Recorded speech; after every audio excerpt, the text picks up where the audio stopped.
Nós queremos saudar os amados irmãos com a graça e a paz do nosso Senhor e Salvador Jesus Cristo. Amém? Como é bom estarmos na casa de Deus aprendendo da sua palavra. Que bom, né? Que nós estamos dando continuidade no estudo sobre a doutrina do Espírito Santo. Já vai algumas semanas que nós estamos tratando e aprendendo um pouco mais sobre o Espírito Santo de Deus.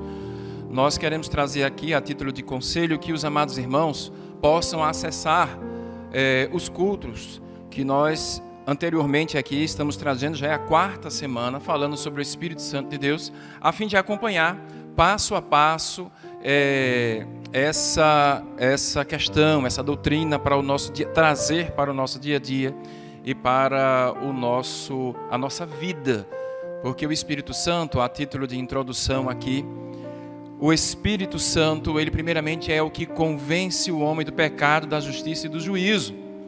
Nós vamos ver isso claramente em João, no capítulo 16, no versículo 8. Nós vimos também nos estudos anteriores que o Espírito Santo, ele regenera o homem que se converteu a Cristo, que aceitou Jesus Cristo como seu único suficiente Salvador.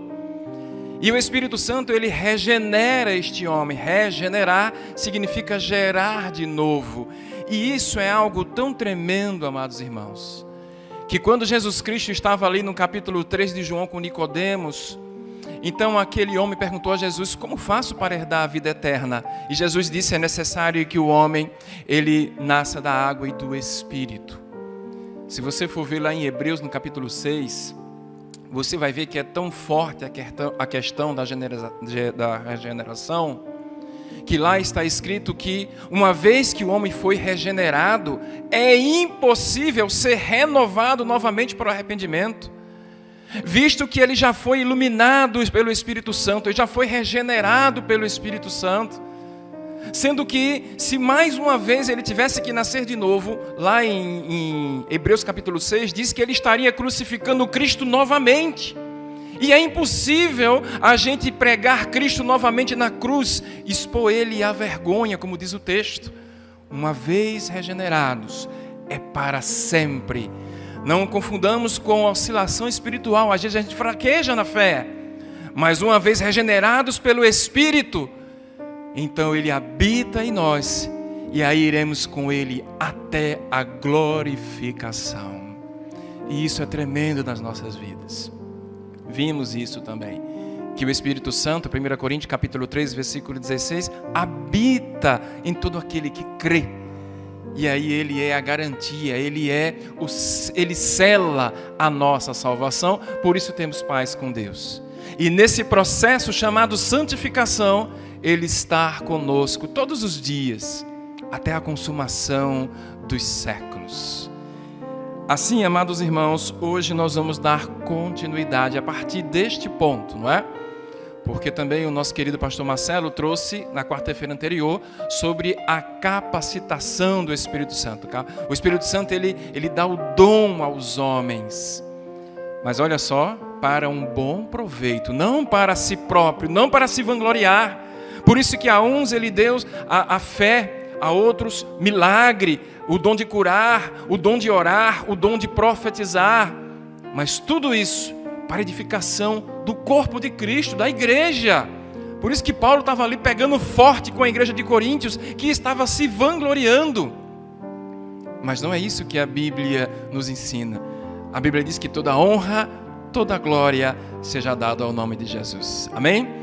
Eu peço à amada igreja que abra a sua Bíblia na carta de Paulo aos Efésios, capítulo 5, como o nosso querido irmão aqui já leu no introito bíblico.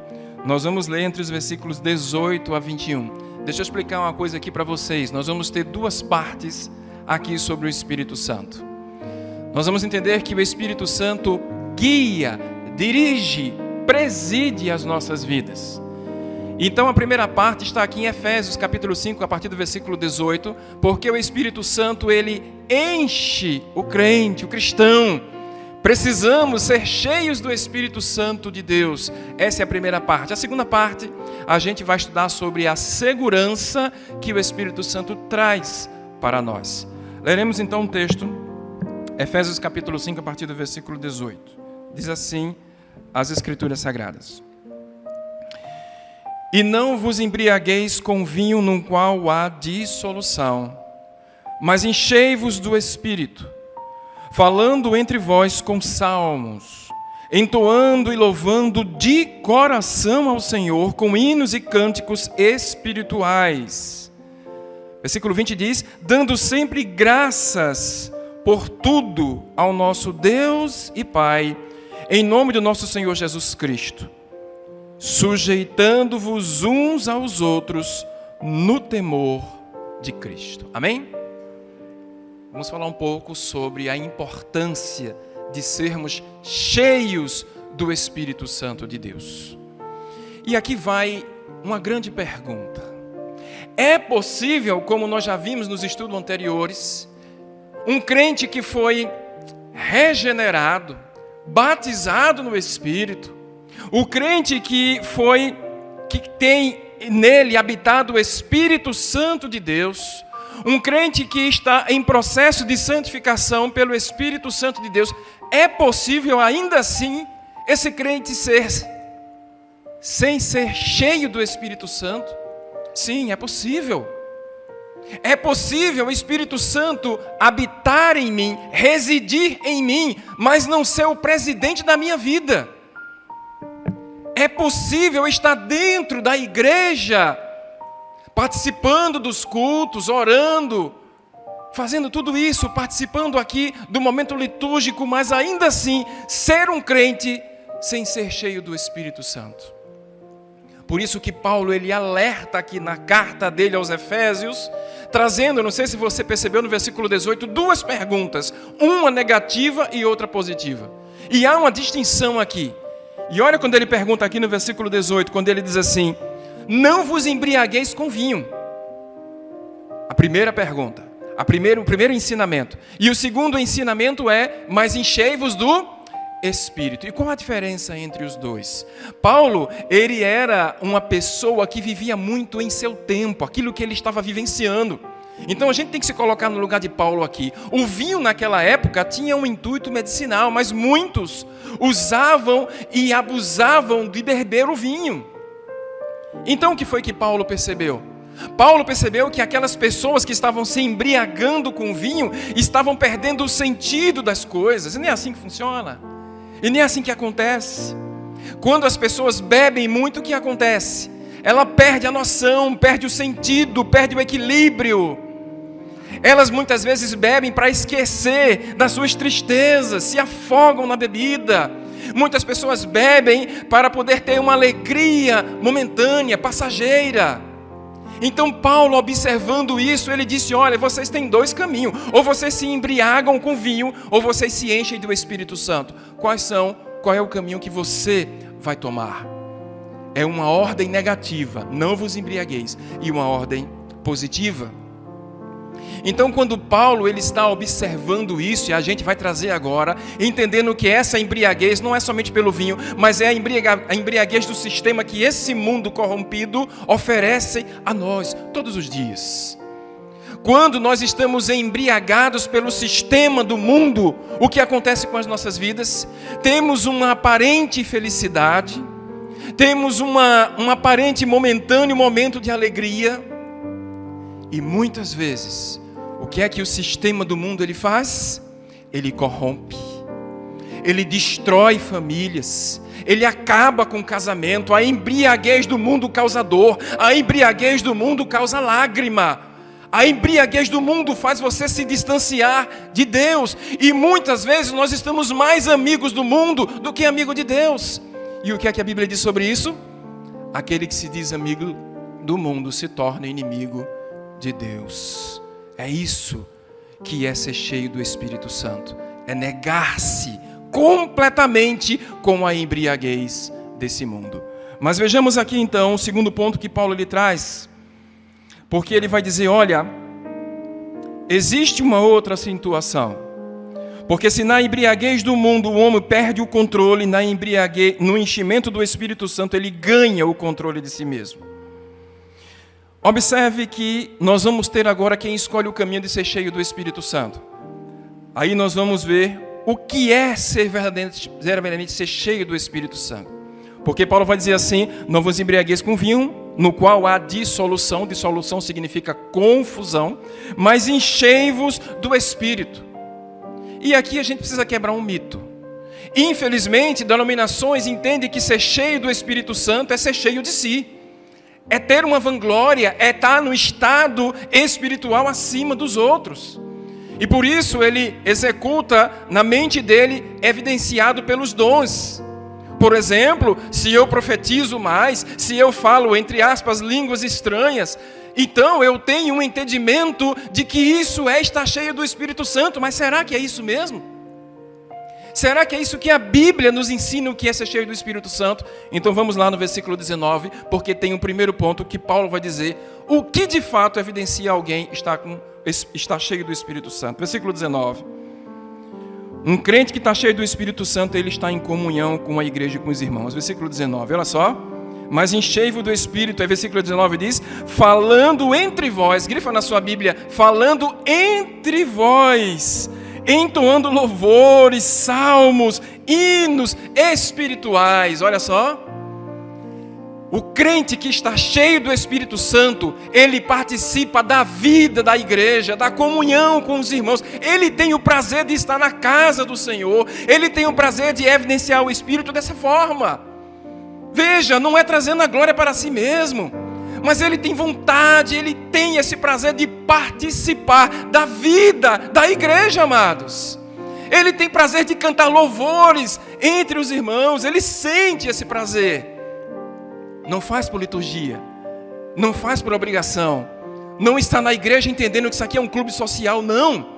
Sabe por que nós estamos aqui? Porque nós compartilhamos da comunidade cristã, temos algo em comum, nosso Senhor e Salvador Jesus Cristo.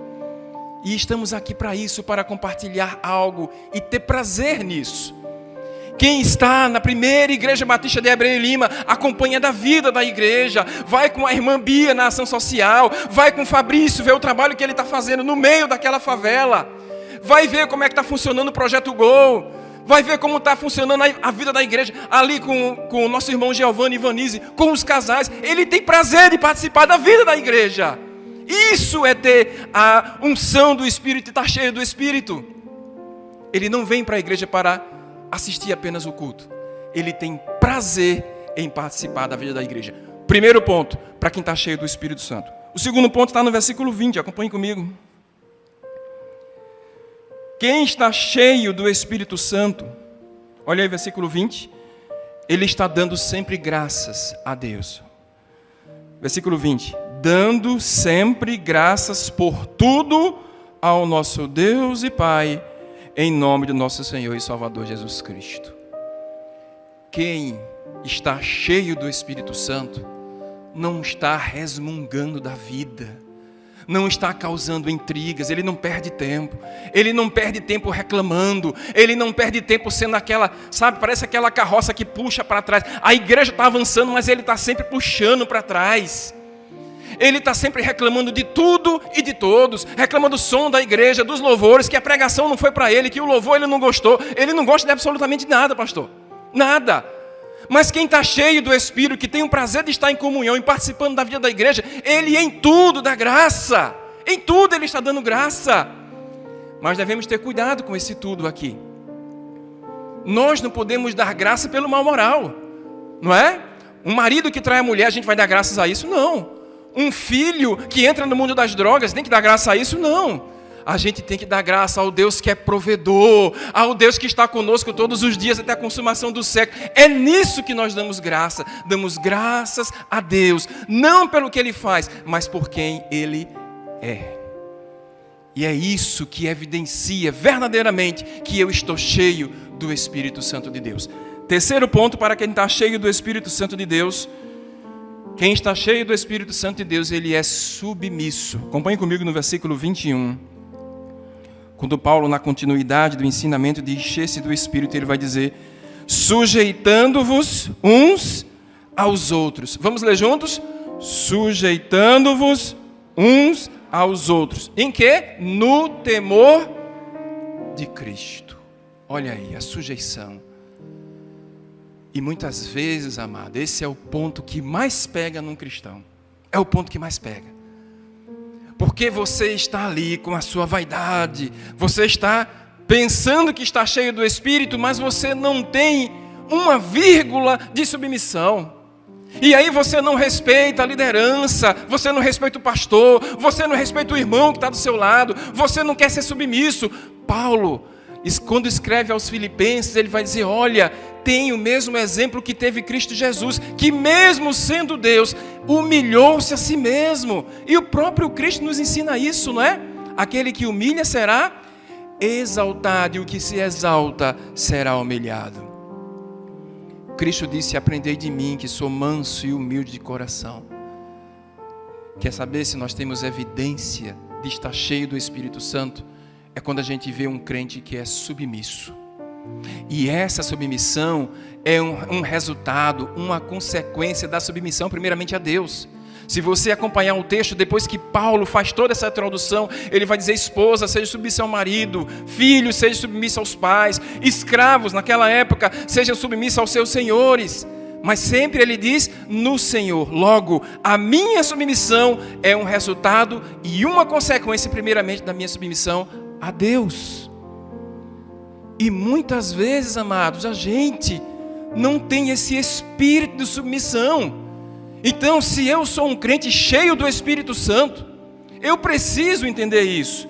Eu preciso entender que ser cheio do Espírito Santo é ter comunhão com a igreja e com os irmãos. Que ser cheio do Espírito Santo é eu estar dando graças a Deus por tudo, por Ele ser o provedor. E ser cheio do Espírito Santo é ter um espírito de submissão, considerando os outros superiores a mim mesmo. Essa é a evidência. Porque Cristo vai dizer que nós seremos conhecidos pelos frutos. Pelos frutos vos conhecereis. Então, muitas vezes a gente, olha como é confuso para muita gente, né? Ser cheio do Espírito Santo, para muita gente, é evidenciar-se como que uma linha maioral de santidade superior, uma classe superior. E por isso ter os dons. Não é isso. A maior evidência de ser cheio do Espírito Santo é quando a gente tem amor ao próximo. Essa é a maior evidência de ser cheio do Espírito Santo de Deus. Peço aos amados irmãos para a gente ir para a segunda metade e encerrarmos em Romanos no capítulo 8. Abra sua Bíblia aí, Romanos capítulo 8. Então Paulo aqui, ele trouxe em Efésios, como tinha vários textos, eu selecionei somente o texto de Efésios para nós trabalharmos sobre a questão de ser cheio do Espírito Santo. Nessa segunda parte aqui nós vamos estudar sobre o Espírito Santo que nos traz segurança. Os crentes que têm o Espírito Santo de Deus são selados. Os crentes que têm o Espírito Santo de Deus, eles têm o penhor da garantia da sua salvação. E essa é a garantia, chama-se Espírito Santo de Deus. Romanos capítulo 8. Nós vamos ler apenas o versículo 22, 23 e 26. E grifa a palavra chamada gemidos. Os 3 gemidos nós vamos ver agora para entender a segurança do Espírito Santo.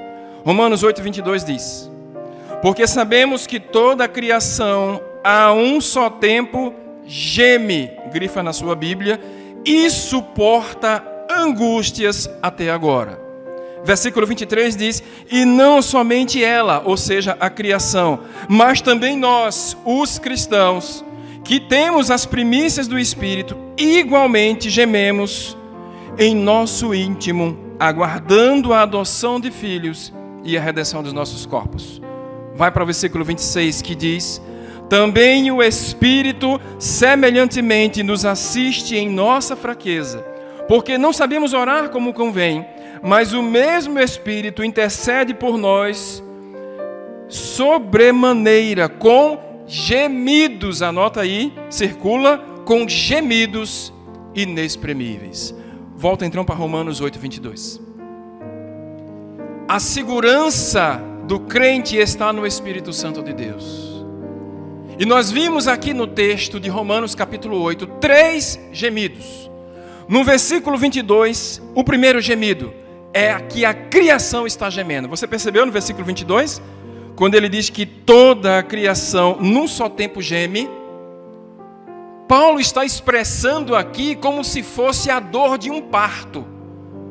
A criação é como se fosse uma grande mãe que está tendo um filho, um parto. E as mulheres bem sabem o que acontece na dor do parto, na pior dor do mundo. É uma dor terrível, é um momento de angústia, momento de sofrimento. Então Paulo pega essa questão e traz para dizer, olha, este mundo aí fora, essa criação está gemendo.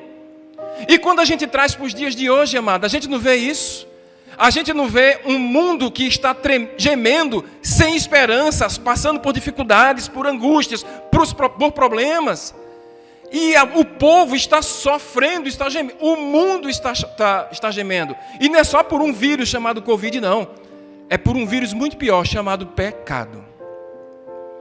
E o mundo está gemendo, sem esperança, sem Deus, sem salvação. E cada vez mais esse mundo vem gemendo, essa criação vem gemendo. Aí olha o que Paulo diz no versículo 23. Porque no versículo 23 ele vai falar de outro gemido. Ele vai dizer que os cristãos, olha só, e não somente ela quem? A criação, toda a criação. Mas também nós, Paulo está dizendo. Paulo está falando com a igreja de Roma. E ele está dizendo, nós também que somos crentes. Nós que temos o Espírito Santo de Deus, nós também estamos gemendo, não é? Versículo 18 aqui do próprio Romanos capítulo 8 vai dizer que, porque para mim tenho por certo que os sofrimentos do tempo presente não podem ser comparados com a glória que a nós será revelado. Em nenhum momento a Bíblia esconde que nós vamos passar por angústia, por sofrimento, assim como todos aqueles que ainda não têm o Espírito Santo de Deus. Mas Paulo está dizendo que nós que também temos, também estamos gemendo. Só que há uma diferença. Aí é que está a segurança de quem está cheio do Espírito Santo e quem tem o Espírito Santo. Ele continua no texto, acompanhe comigo. Quando ele vai dizer assim, igualmente nós também gememos. Versículo 23, não é? Nós que temos as primícias do Espírito, igualmente gememos em nosso íntimo. Porém, aguardando o quê? A adoção de filhos e a regeneração do nosso corpo. Olha a segurança do crente aí. Sabe qual é a segurança do crente?